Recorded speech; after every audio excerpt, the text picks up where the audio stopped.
આવી નાની કલમ હોય ને એમાં આપણે ઇલેક્ટ્રિક પંપમાં ઓછા PSI વાળો પંપ આપણે હાલે. આવી રીતના હાઇટવાળા આંબા હોય એમાં શક્ય હોય ત્યાં સુધી આ રીતે મોટો પંપ આવે એ વાપરવાનો, જેથી કરીને આપણને એમાં પ્રોપર દવાનો ફાયદો મળે અને રિઝલ્ટ મળે.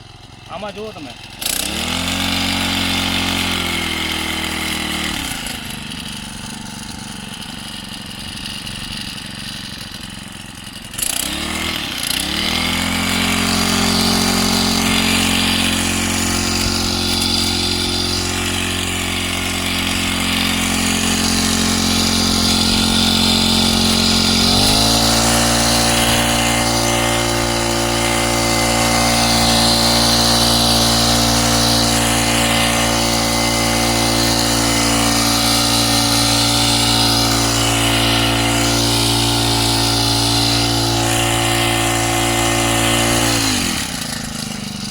હોય ત્યાં સુધી આ ટાઈપનો પંપ વાપરવાનો, જેથી કરીને આપણે દવાનો ઉપયોગ પૂરેપૂરો લઈ શકાય અને આમાં પ્રોપર આપણને રિઝલ્ટ મળે.